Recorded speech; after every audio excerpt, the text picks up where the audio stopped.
Noyabrın 3-ü Biləsuvar rayonunda qan təzyiqindən öldüyü bildirilən qadının əslində qətlə yetirildiyi məlum olub. Məlumata görə hadisə rayonun İsmətli kəndində qeydə alınıb.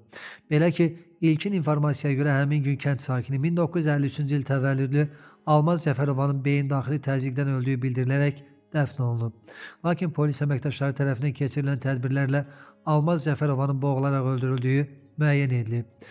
Hadisəni törətməkdə şübhəli bilinən mərhumun gəlini 1955-ci il təvəllüdlü Gülbəniz Həsənzadə və onun qardaşı 2000-ci il təvəllüdlü Qasım Həsənov polis tərəfindən saxlanılıblar. Onlar aidiyyatı üzrə təhvil verilib. Faktla bağlı araşdırmalar davam etdirilir. Qadının qətli ilə bağlı yeni təfərrüatlar da məlum olub. Belə ki, 4 oğlu və 2 qızı olan mərhum Almaz Cəfərova uzun müddətdir tənha yaşayırmış. Onun oğlan övladlarının Rusiya Federasiyasında olduğu bildirilir. Bir müddət əvvəl isə gəlini Gülbəniz Həsənzadə Rusiyadan gələrək mərhumla eyni evdə qalmağa başlayıb. Yaxınlarının sözlərinə görə Almaz Cəfərova tək yaşadığı üçün evdə təhlükəsizlik kameraları quraşdırılıb. Hadisədən təxminən 40 gün sonra yaxınları kamera görüntülərinə baxarkən ahıl qadının qətli yetirildiyini müəyyən ediblər.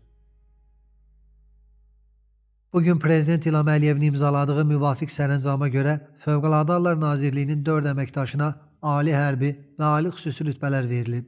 Doğru Xəbər Azərbaycan bildirir ki, həmin şəxslərdən biri Lənkəran şəhər icra hakimiyyətinin başçısı Talih Qaraşovun oğlu Polkovnik Seymur Qaraşovdur.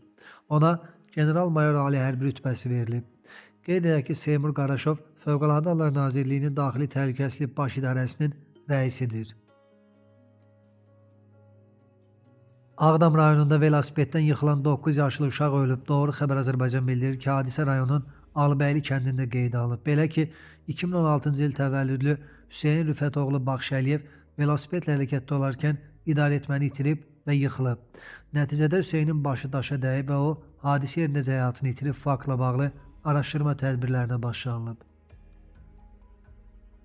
Naxçıvan Muxtar Respublikası Ali Məhkəməsinə yeni sədr təyin edilib. Doğru Xəbər Azərbaycan bildirir ki, bununla bağlı Prezident İlham Əliyev müvafiq sərəncam imzalayıb. Sərəncama əsasən Aida Əli qızı Hüseyn Naxçıvan Muxtar Respublikası Ali Məhkəməsinin sədri vəzifəsinə təyin edilib. Sərəncam imzalandığı gündən qüvvəyə minir.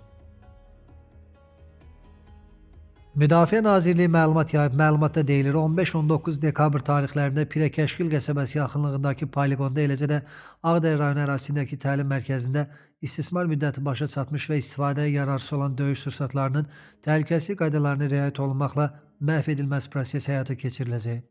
Partlayış səsləri ilə əlaqədar əhalini təşvişə düşməməyə çağırır və narahatlığa heç bir əsasın olmadığını diqqətə çatdırırıq deyə məlumatda açıqlanıb.